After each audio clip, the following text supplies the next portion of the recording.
Cordial saludo, profesora y estudiantes. A nosotros nos correspondieron dos contratos. El primero es de franquicias y el segundo es de comisiones. Mi grupo está conformado por Elizabeth Aguirre, José Soto y quien les habla, Jonathan Rodríguez. Daremos inicio con el contrato de franquicia.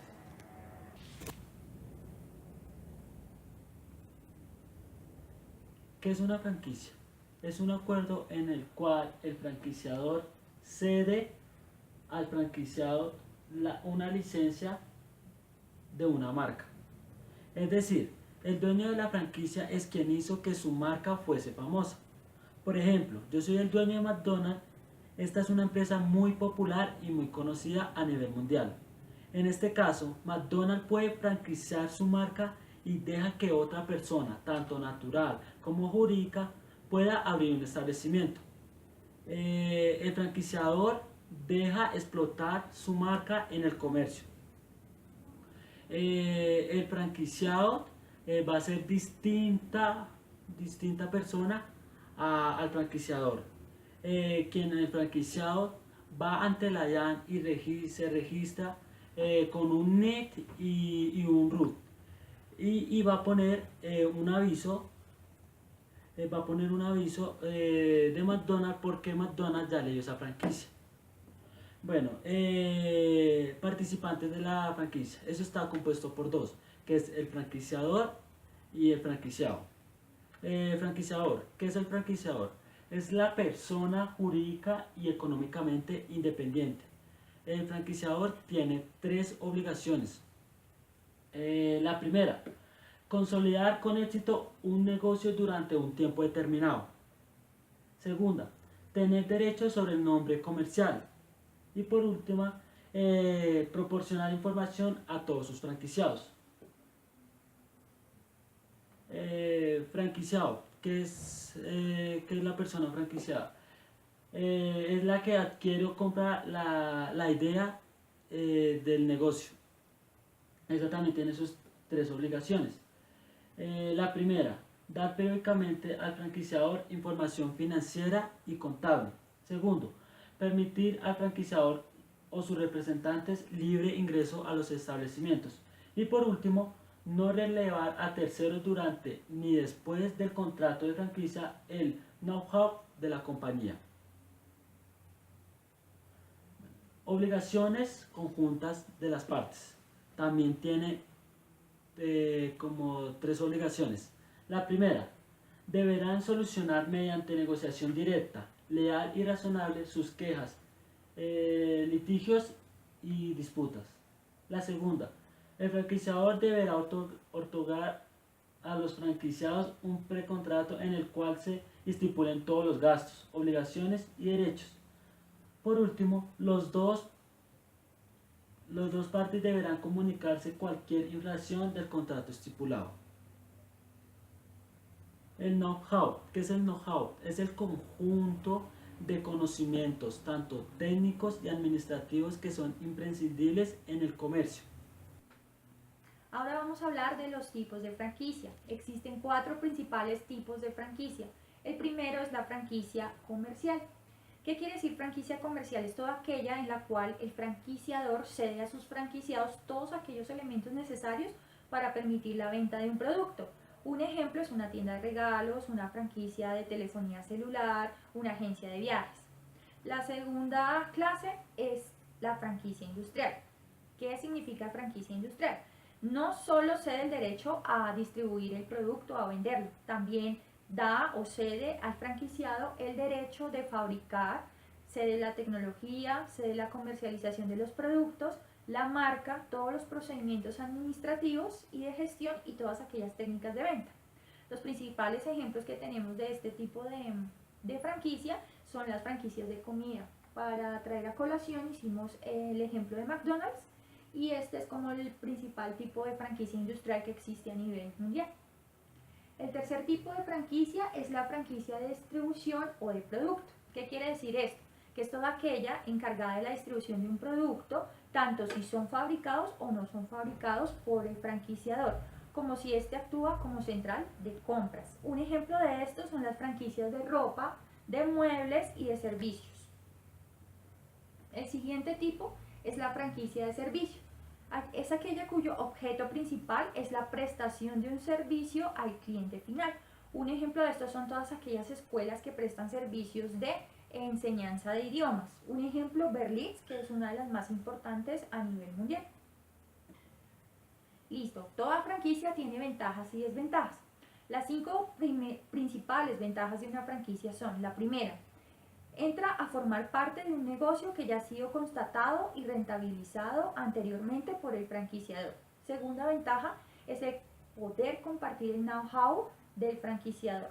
La tercera ventaja es la publicidad y el marketing, que es cubierta por el franquiciador. Y la cuarta es que en muchas ocasiones existe asistencia financiera por parte del franquiciador. Ahora vamos a ver las desventajas de una franquicia. La primera y la principal desventaja es que cuando se emprende un negocio de franquicia, el costo de inicio por lo general es mucho más alto cuando se paga o cuando se inicia un negocio. La segunda es que los franquiciadores no tienen libertad absoluta en las decisiones que se toman en la gestión de la empresa. Y la tercera es que los franquiciados tendrán costos adicionales en la explotación del negocio. Ahora vamos a ver qué dice la Cámara de Comercio respecto a las franquicias. Existe un artículo que indica que la franquicia es un sistema de distribución de bienes y servicios de un negocio a través de establecimientos de comercio que proyectan la misma imagen corporativa, pero son de propiedad de personas distintas y independientes. Estos contratos, esto es muy importante tenerlo presente, no requieren inscripción en el registro mercantil. Además, debemos tener presente que en nuestro país este tipo de contratos no está legalmente o expresamente regulado, pero es posible celebrarlos por principios de autonomía de cada una de las partes y no puede ir en contra de las normas legales vigentes, como son las del Código Civil y todas aquellas leyes respecto al registro mercantil. Ahora vamos a definir qué es un contrato de franquicia. En Colombia, como decía anteriormente, este contrato no está regulado.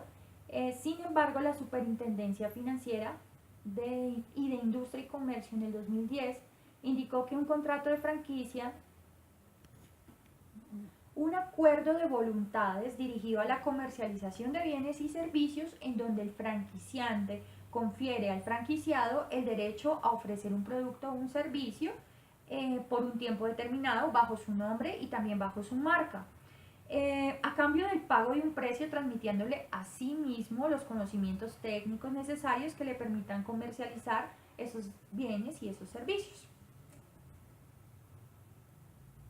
Listo, ahora vamos a ver las principales características de un contrato de franquicia. La primera es que este es un contrato atípico. ¿Qué quiere decir atípico? Que no se encuentra regulado expresamente por la normatividad colombiana, motivo por el cual es necesario entrar a analizar cuál es la normatividad que le aplicaría a cada uno de los tipos de contratos de franquicias. La segunda característica es que prevalecen las estipulaciones de las partes en virtud del principio de autonomía de la voluntad, siempre y cuando ésta no contrarie la ley, el orden público y las buenas costumbres. La tercera característica es que son consensuales. ¿Qué quiere decir consensual? Es decir, que se perfeccionan en acuerdo de las dos partes, tanto el franquiciador como el franquiciado, tal como se establece en el artículo 1500 del Código Civil y el artículo 824 de nuestro Código de Comercio. La cuarta característica es que es bilateral, es decir, que al suscribirse nacen obligaciones recíprocas tanto para el franquiciador como para el franquiciante. La quinta es que es oneroso, es decir, que ambas partes buscan obtener utilidad. Y la quinta es que es adhesivo. ¿Qué quiere decir esto? Que generalmente es el franquiciador quien ejerce un poder mayor en la negociación. Es quien establece total o parcialmente el contenido contractual y no existe como un grado mayor de que se pueda negociar, ya que la voluntad y prácticamente las condiciones del contrato son las que estipule el franquiciador. Ahora vamos a ver los elementos del contrato de franquicia. El primero es la marca. La marca es fundamental en un contrato de franquicia. ¿Por qué? Porque esta representa el nivel de reconocimiento que se tiene en el mercado y esto es lo que determina principalmente el valor de esa franquicia o el valor de la marca que yo quiero adquirir como franquiciado. Es así como para una marca desconocida o poco notoria, el valor de la franquicia es mucho más reducido. Existen menos candidatos o franquiciados, las exigencias del franquiciador también suelen ser menores y las posibilidades de éxito son más pequeñas. El segundo elemento es el know-how, ya como lo había indicado mi compañero, hace referencia a todo el conjunto de conocimientos que posee el franquiciador a través de sus años de experiencia, relativos al cómo desarrollar el modelo de proceso. El tercer elemento y uno de los principales son las regalías. ¿Qué quiere decir esto? Es la forma en la que el franquiciante retribuye los servicios y la asistencia que brinda al franquiciado. Por lo general debe pagarse una suma de dinero al franquiciante al principio de la relación y una regalía durante el transcurso del contrato. Digamos que esta relación y esta regalía se da por ingresar al sistema, por los servicios que yo presto, por el pago de entrenamiento y por tarifa relacionada con otros servicios que pueden ser las auditorías y las consultas. El último elemento es el territorio.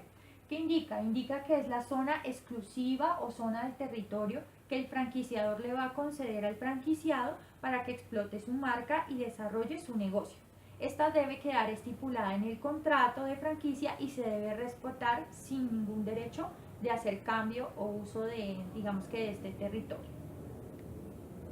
1. Bueno, luego de ver los elementos de una franquicia, vamos a ver algunos aspectos contables que son indispensables para conocer cómo funciona el negocio de las franquicias. El primero es saber qué son las franquicias a nivel contable. Entonces decimos que son acuerdos que representan activos intangibles para una compañía. Muchos de nosotros no conocemos el término intangible, entonces vamos a traer un concepto que puede ser útil para todos nosotros y así poder entender un poco más a nivel contable cómo se mueve este negocio. Decimos que un activo intangible es un activo que no puede ser percibido físicamente, es decir, no es corporal. Un ejemplo claro de un activo intangible es el valor de una marca. Estos activos deben generar beneficios económicos futuros y deben ser controlados por la entidad económica.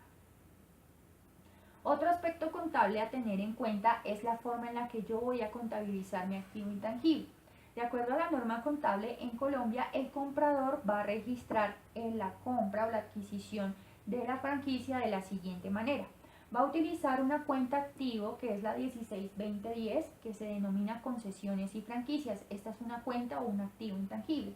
Y el vendedor lo va a registrar en la cuenta 429515 como un ingreso por regalías.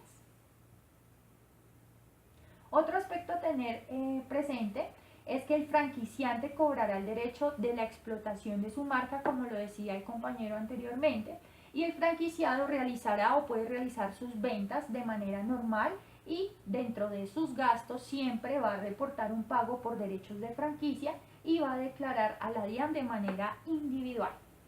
Otro aspecto contable a tener presente es que las franquicias en Colombia no les aplica el impuesto al consumo, únicamente deben registrar el IVA con la tarifa general del 16%. Este ejemplo lo podemos observar generalmente en los restaurantes que son franquicias, un ejemplo McDonald's, en donde la factura no vamos a ver el impuesto al consumo como tal, un rubro registrado en este documento, sino vamos a ver reflejado el registro del IVA con la tarifa general que es del 16%. Otro aspecto contable a tener presente es que las franquicias deben pertenecer al régimen común. El régimen simplificado no puede ejercer esta actividad. Por último, vamos a ver los ejemplos de un contrato de franquicia respecto a las...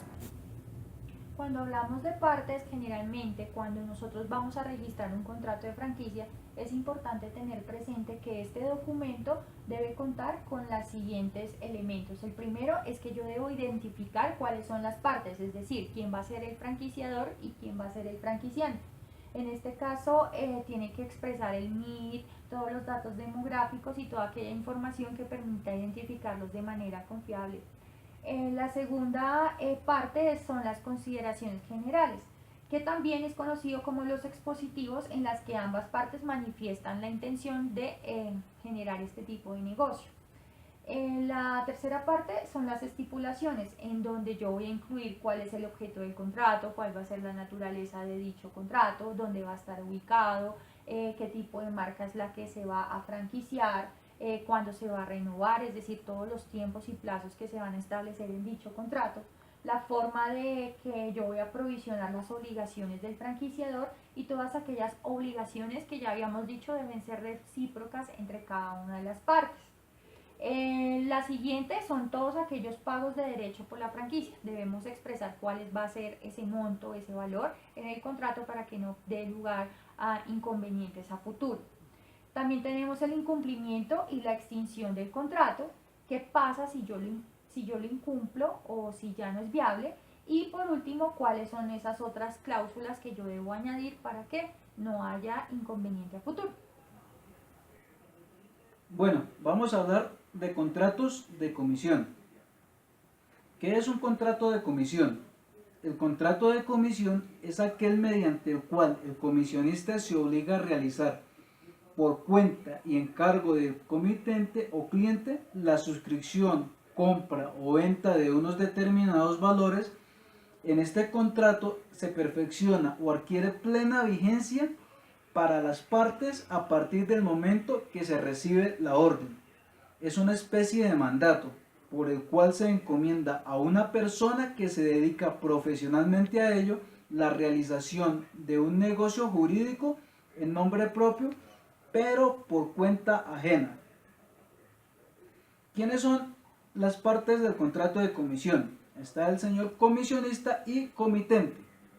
El comisionista es la persona encargada de realizar uno o varios negocios en nombre propio, pero por cuenta ajena. El comitente, persona que encomienda a un negocio al comisionista. El comisionista puede delegar a terceras personas para el cumplimiento del contrato, pero con plena autorización del comitente, lo cual está estipulado en el artículo 1291 del Código de Comercio. Características del contrato de comisión. Se desarrolla para la compra y venta de valores. Es un subtipo calificado de mandato. Genera una obligación de medio y no de resultado. Es un contrato que exige un mandatario profesional. Las obligaciones del comisionista. El comisionista debe ejecutar en plazo más breve según la orden, defender los intereses generales del cliente, obedecer las órdenes del cliente, informar detalladamente sobre el valor de la marcha del negocio, rendir cuentas detalladas y justificadas de su gestión. Obligaciones del comitente. El comitente debe pagarle al comisionista el valor de las comisiones. Adicionalmente, debe suministrarle herramientas y toda la información necesaria para que el comisionista pueda desarrollar su trabajo. La aceptación. La aceptación de la comisión de las normas comerciales contemplan una presunción de aceptación de esta cuando se otorgue a una persona que públicamente se considera comisionista, cuando no la rechazan dentro de los 3 días siguientes al que recibieron el encargo. La no aceptación. ¿Qué pasa cuando el comisionista no avisa el rechazo de la comisión o habiéndola aceptado de forma tácita o expresa no la cumple? La responsabilidad en este caso recae en el comitente por todos los daños que en ello cause. Sin embargo, al comisionista le corresponde practicar las diligencias necesarias para la conservación de los efectos del comitente. La práctica de las diligencias mencionadas no implica la aceptación de la comisión y deben realizarse hasta que el comitente provea un nuevo comisionista. ¿Qué tipo de órdenes puede impartir el comitente?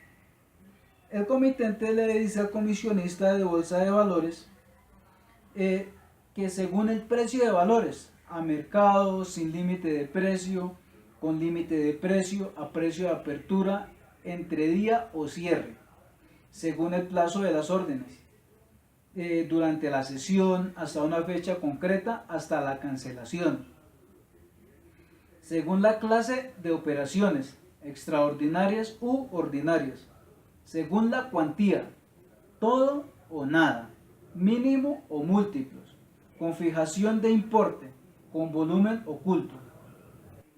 Bueno, ¿qué dice el Código de Comercio con respecto a los contratos de comisión? En el artículo 1287 del Código de Comercio dice: la comisión es una especie de mandato por el cual se encomienda a una persona que se dedica profesionalmente a ello la ejecución de uno o varios negocios en nombre propio, pero por cuenta ajena. Bueno, para entender un poco más el contrato de comisión, vamos a hacer un ejercicio, un ejemplo de su contabilización. Bueno, ejemplo.